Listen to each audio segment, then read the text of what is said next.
la reconstrucción de ese archivo de cada uno y cada una, considerando que gran parte de ellos todos trabajaron en medios de comunicación, y gran parte de ellos tuvieron que disputar el acceder o el tener en sus propias casas, en cajas, sus archivos. Digo, esto no es algo que por ahí hoy está en otro tipo de disputa que tiene que ver con lo digital, ¿no? Que es también una pregunta que nos hacemos en el libro, pero algo que, digo, en los medios de comunicación, la sección de fotografía se fue construyendo. Entonces hablamos con, 10 fotógrafos y fotógrafas que construyeron y le dieron un peso específico a tener una sección de fotografía en los diarios, en la prensa gráfica, pero que además después tuvieron disputas dentro de cada uno de esos medios de comunicación por acceder al propio archivo que ellos habían generado con su acción en las calles, ¿no? Y en las entrevistas, en los reportajes que hacían. Bueno, tú sos muy joven, pero Andrés, no. Yo también. Va a recordar, no, vos también, pero bueno. Yo soy el único viejo. No, somos dos. No, pero nosotros nos criamos leyendo la prensa con el famoso archivo Caruso. Sí, está claro. Mencionado, obviamente. Sí, yo trabajé unos meses. Por eso te digo, o sea, ¿qué significaba el archivo Caruso? Era ponerle nombre a un gran acervo fotográfico. El archivo Caruso era el primer archivo de diario que estaba bien organizado, que no era del diario, sino que era de Caruso. Claro, que accedía al diario El de Día. La familia Caruso, porque venía el Coco Caruso, que fue el último que estuvo, era la tercera generación. Claro. Por eso yo creo que nos habla de... Pero simplemente la referencia era que el concepto, el archivo, era el nombre y no existía más.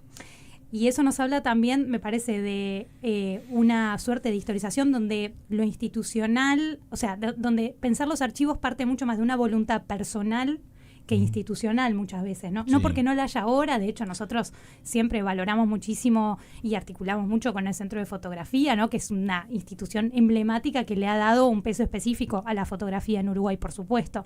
Pero digo, a nivel de prensa gráfica me parece que, y pensar el fotoreportaje como un oficio y una profesión, yo creo que todo el tiempo está en esas dos aguas navegando, le falta todavía, ¿no? Nos falta y cuando estábamos, me parece, empezando a pensar, yo hablo en nosotros porque me siento muy involucrada con los fotoreporteros siempre como periodista, pero me parece que cuando estábamos empezando o a darle forma y a reflexionar sobre ese archivo material, viene todo el avance de lo digital que no nos lleva puesto, pero que también nos hace reflexionar sobre dónde guardamos esas fotos. No hoy es el tema de ahora, pero yo recuerdo que hace una buena cantidad de años, a raíz de una nota que había salido en la revista Eñe de Clarín, todavía salía como revista, a un ingeniero que pude yo hablar con él, que reflexionaba el problema de los soportes, porque hoy es todo tan efímero.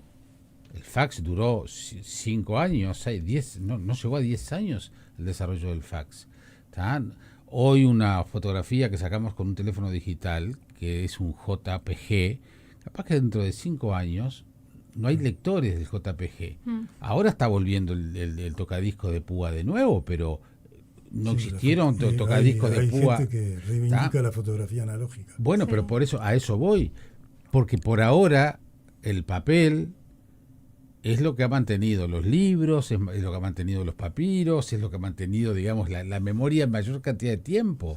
Nosotros teníamos siempre alguna conversación de cómo guardar material. Yo le digo, impriman fotos. Claro. Impriman y guardan impreso, porque el digital se te puede perder. Sí. El negativo todavía lo tenés ahí en manera física. Pero el digital se te cayó la nube, esa famosa que tenés cosas guardadas. Por eso en este libro, Jaime, hablamos de ceniza cuando nos referimos al archivo, como metáfora de algo delicado, algo que tenemos que guardar, que se va perdiendo, que se deteriora, que si no lo guardamos y no lo difundimos, queda olvidado. Pero también como una metonimia de que eso, bueno, tiene que ser alimentado y pasado de generación en generación. Y un poco rescatar las historias de cada uno de estos fotógrafos y fotógrafas hace que cada uno de nosotros pueda seguir buscando otros datos, incluso corrigiendo lo que se dice ahí, Porque bueno, lo que tiene ese espíritu es lo que hace referencia al título del libro. Son rastros incompletos, Sí, claro. en el sentido de que no está contada la historia total, sino que son aspectos o puntas para seguir contando la historia y que vengan otros y la sigan completando. Ujú. Bien, empezamos hablando del tema de los archivos porque me parece que es un tema central. Bueno, arranca el prólogo ya con ese concepto inicial, pero de todos modos, en el fondo del libro hay una reflexión, y ahí vamos de nuevo a apelar a los años. Hay una fotografía uruguaya, se puede hablar de un modo de fotografiar, hay un estilo, como puede haber una literatura caribeña, por decir algo. Yo opino que no, pero es una opinión personal. Bueno, pero acá estás para Yo creo que opinar. hay muchísimo, muy buena fotografiada en Uruguay. Los fotógrafos en Uruguay fotografiamos algo que no podríamos fotografiar si viviéramos en Nueva York o en Madrid o en Buenos Aires. O sea, tenemos un tipo de fotografía que no es confrontativa, digamos. No hay guerras, no hay mucho... no nos peleamos con los políticos, tenemos poco Star System. Paréntesis, el otro día me acordaba, hasta que pasa, hubo una vez una pelea a golpes en el Parlamento, Sí. que un fotógrafo sacó, Devia creo que era, Devia, el del país. Sí, eso es una de las cosas que... Y el cuestionamiento famoso, ¿no? ¿Qué tiene que hacer el fotógrafo ahí? ¿Sacar la foto o separar? O separar, no, hay que sacar la foto. Y después separar. Después ver si separamos o no, porque...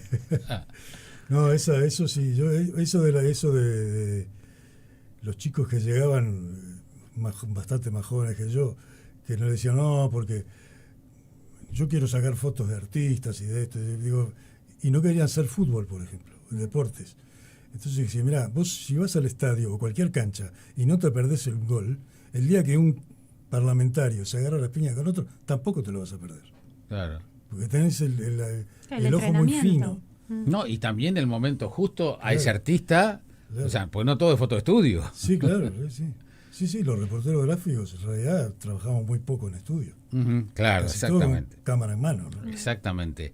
Javier, y en tu caso, que sos otra generación de Andrés, ¿crees que hay algo de uruguayo en él o coincidís con él?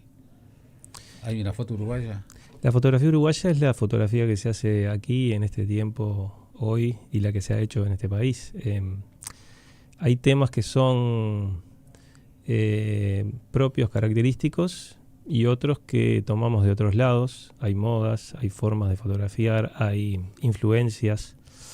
Pero bueno, siempre cada lugar tiene su cine, su literatura, su fotografía, me parece. A ver, pero por ejemplo, del cine hay unas características del cine uruguayo, una tipología que más o menos coincidimos.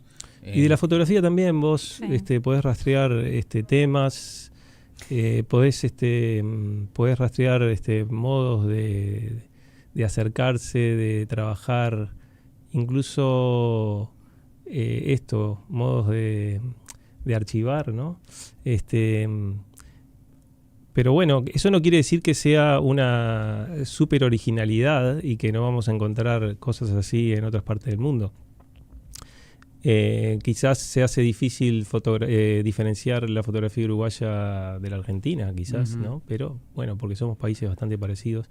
Pero si miramos bien, siempre vamos a encontrar particularidades, y creo que tiene que ver con eso, con sutilezas. Lo que también ha cambiado muchísimo, pero muchísimo, y eso de alguna manera también se refleja en los testimonios del libro, es la formación.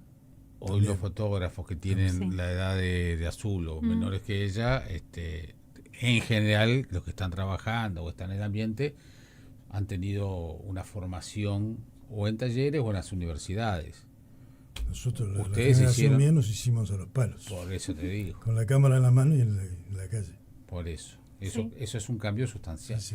No había dónde estudiar. Y mirando el archivo Caruso, el archivo Testoni, las redacciones de los diarios. Y bueno, aprendías ahí. Claro, pero tenías nombres muy importantes, gente muy generosa. Nos pasó a nosotros también en los medios. Entrabas a un taller y te enseñaban cómo fotografiar.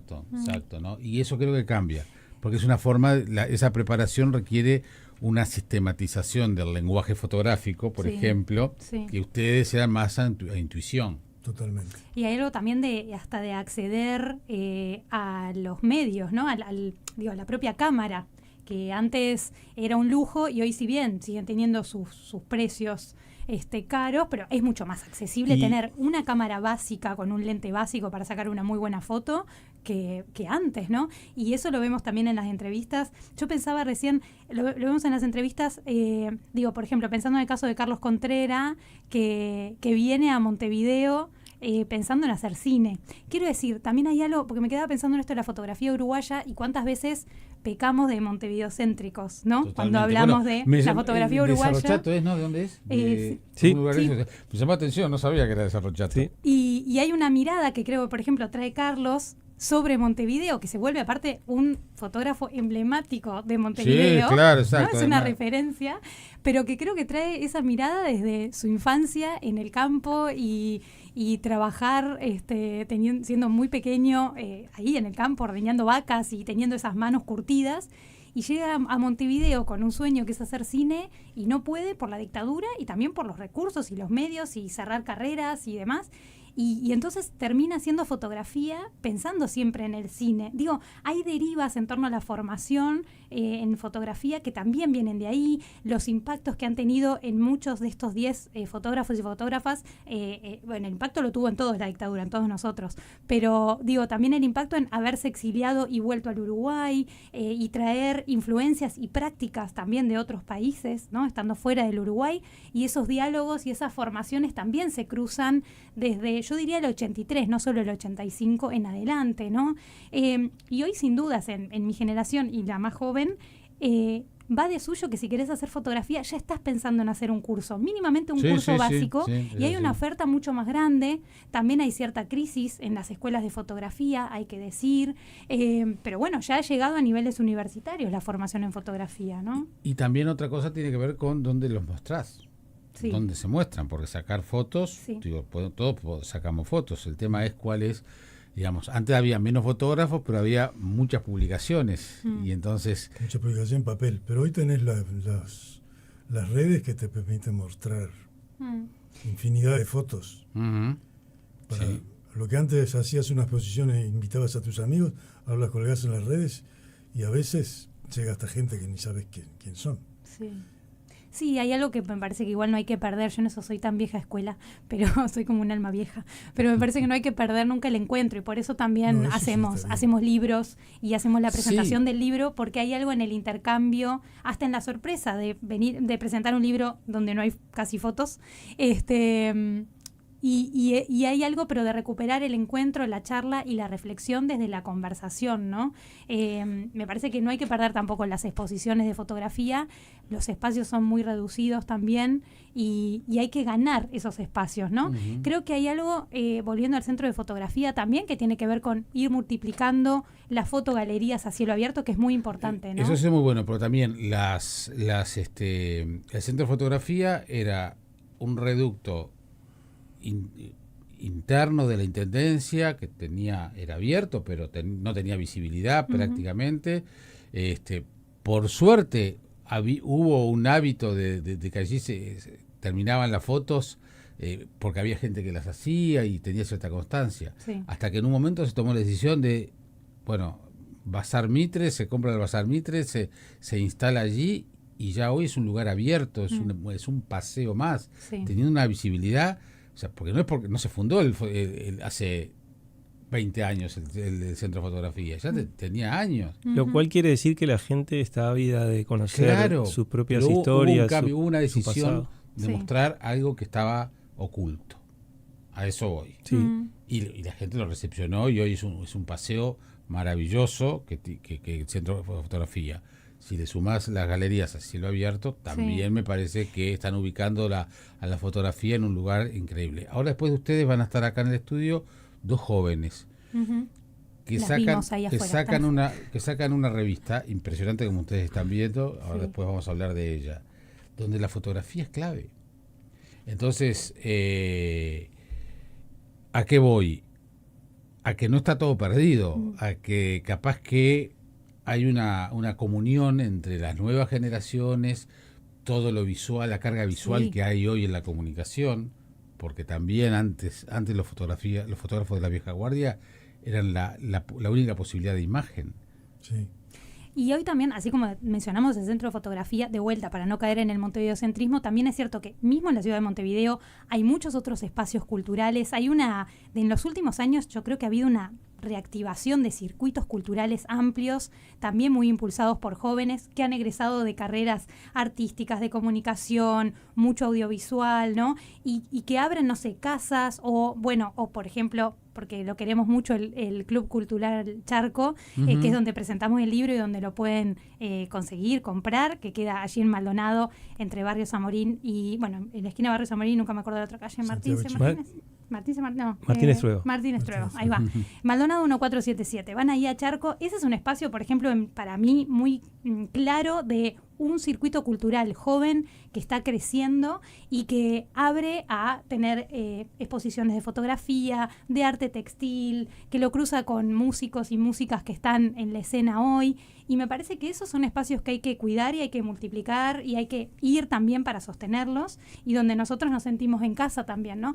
Y en otros departamentos por fuera de Montevideo también hay mucho interés por la fotografía, por tener exhibiciones, exposiciones, ¿no? Bueno, justamente quiero quebrar una lanza por un queridísimo amigo de este programa, como es Juan Antonio Varese, que hizo la historia de la fotografía y además después hizo la historia de la fotografía en el interior, siendo consciente de eso, de que hay una historia escrita en el interior que por ese Montevideo centralismo que tenemos no se cuenta o no se conoce. Sí.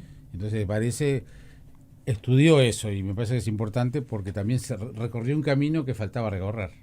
Y ¿no? Daniel fue, ¿no? Que inauguró hace poco esa exposición sobre Daniel Caselli. Daniel Caselli. En Piriápolis, Sí. ¿no? De fotografía Punta del Colorada. archivo de Piriápolis en Punta Colorada. En Punta Colorada. También rescatando el archivo de fotografías de esa zona. Y es lo que decía Javier hace un rato, que por ahí quedó como al pasar, pero también nosotros como sociedad, ¿no? Nos queremos ver reflejados, necesitamos conocer nuestra historia y la fotografía es un medio clave para eso. Y vernos ahí, pensar en nuestra historia, reflexionar sobre lo que tenemos, lo que perdimos y para poder proyectarnos en un futuro que realmente en esta coyuntura parece muy difícil de pensar a veces, ¿no? Javier, un concepto que quizás para muchos es o contigo, Andrés, para que los oyentes lo tengan claro, ¿cuándo cambia el concepto de fotógrafo a reportero gráfico? Pienso que por los años 90, 80 y pico, 90. Creo que cuando los que estábamos trabajando acá durante la dictadura y antes, éramos simples fotógrafos. Cuando vinieron la gente que estaba en Europa con carreras hechas en fotografía, cambió la manera de ver a la fotografía periodística. ¿A ustedes les cambió algo? Nos cambió la manera de cubrir, porque para darte un ejemplo, íbamos a las canchas de fútbol, lo más importante era el gol. A partir de que se hacía un reportaje fotográfico, lo importante era que la foto fuera linda, porque además empezamos a competir con los canales de televisión que pasaban con movimiento. Claro. ¿Verdad? Por Entonces, eso decía hoy que la única imagen que antes tenían era la de los diarios. claro, La sí, foto sí. de los diarios. Por eso, pero antes el diario, la foto que se publicaba en el diario, yo trabajé en el diario de la noche, que se trabajaba como un canal como un informativo de televisión de hoy. Se salía con lo de la mañana a las 7 de la tarde. Sí, claro. Y el además siguiente. la fotografía de los goles con las flechitas. Con la flecha, porque sí. Con la flechita, claro. me Ah, acuerdo. sí.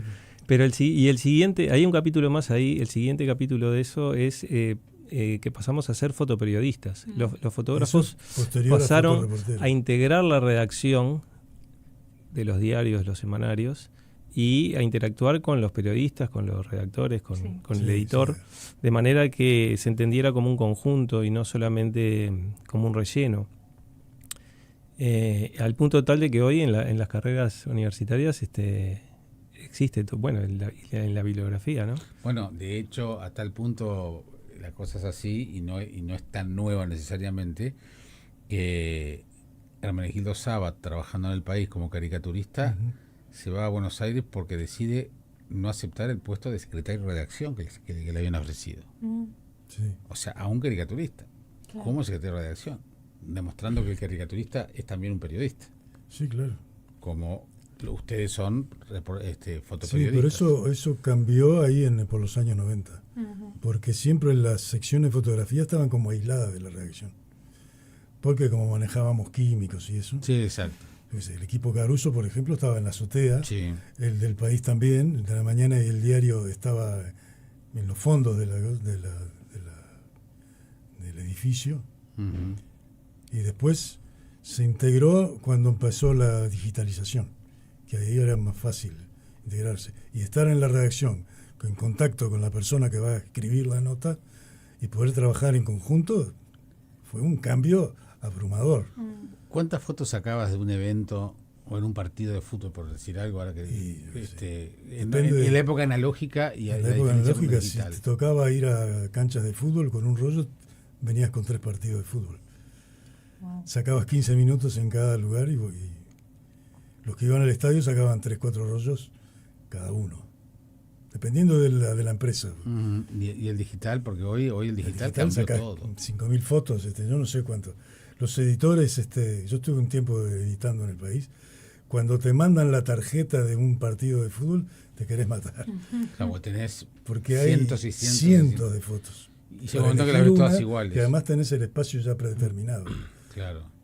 Y además tiene que ser la foto. Y además, claro, todo lo que un periodista escribe en media página, vos tenés que tratar de representarlo en una foto. Y además, por ejemplo, al otro día vengo yo en el informativo de las 6 de la mañana y me pongo a contar la foto. Sí, sí, Que también. es lo que hacemos muchas veces, que nos impacta tanto una foto, Sí, sí. que la contamos. Entonces esa foto siguió por todo un proceso anterior de selección. Sí, lleva un trabajo. Poner una foto Por eso, en una página da mucho trabajo. ¿Y por qué pensás que te impacta? porque el fotógrafo le puso cabeza, buscó el momento justo, hubo un proceso de selección. Sí. Sí, o sea, Pero imagínate que yo lo hiciera con una inteligencia artificial. bueno, yo por ahora creo que no me están engañando, pero bueno, soy yo el ingenuo. Yo creo que te impacta porque en verdad tiene que ver con el concepto de index que manejamos en el libro, por eso hay tantas huellas ahí marcadas. Y es que hubo una conexión, hay una cosa humana de estar ahí. La fotografía es certificado de presencia. Sí. Es decir, el fotógrafo estuvo, hizo esa foto y vos te impacta porque lo que estás viendo es lo que pasó. Sí. La fotografía en ese sentido es el invento Es muy honesto.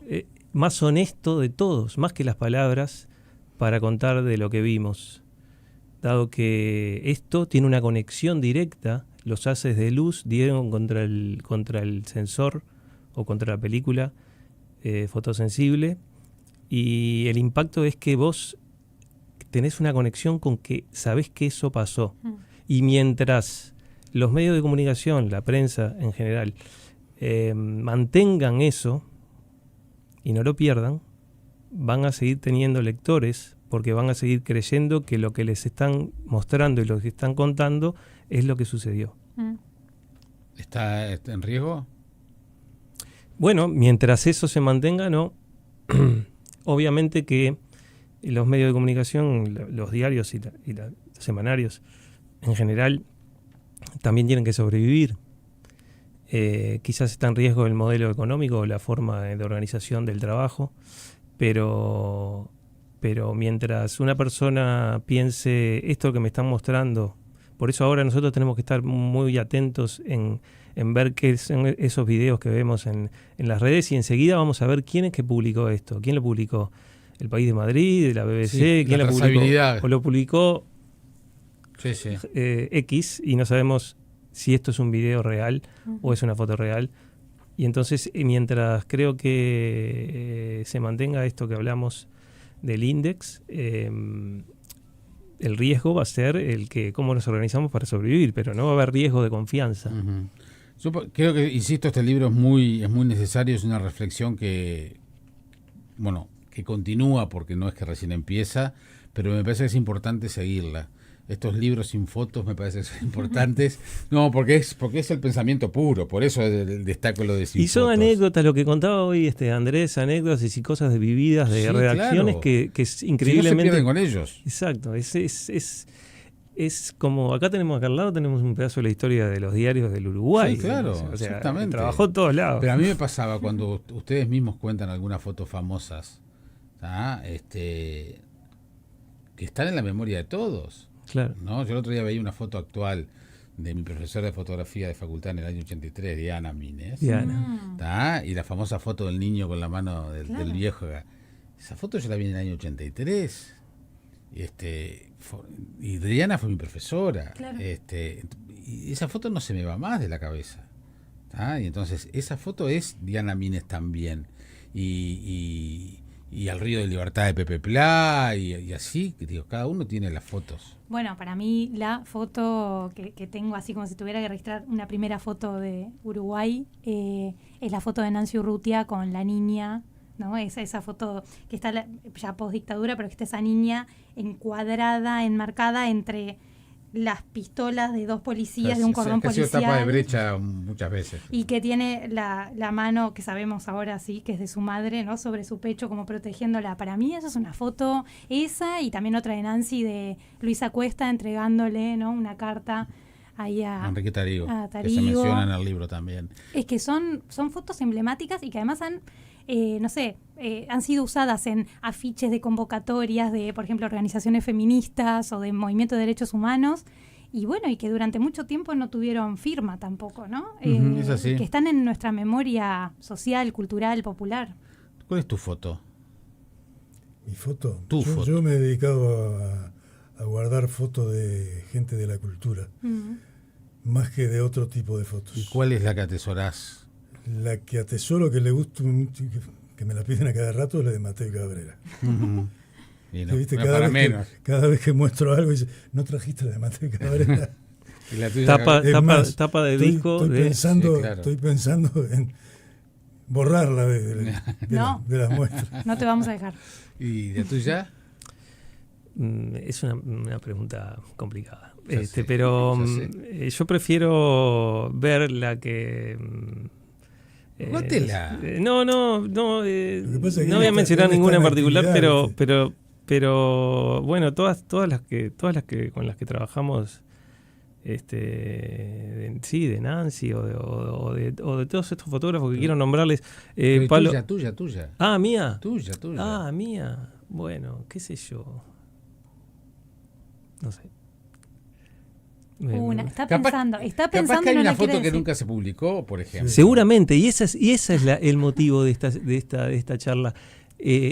Una foto que hoy, fíjate vos, una foto que hoy nos parezca más o menos o digamos poco significativa, mañana puede tener un significado muy diferente. Exacto. Y eso es lo que hace mágico ese mundo en el que las cosas van cambiando y nosotros con la memoria también le vamos dando nuevos significados. Está claro. Una foto que quizás yo hoy busco en mi archivo del 2005, no había reparado que existían tales elementos porque no los conocía. La vida de este libro entonces es la de está en Charco. Está en Charco, allí en Maldonado 1477. La pueden conseguir ahí y si no también nos pueden pedir ahí en adocfotos.com. Sí.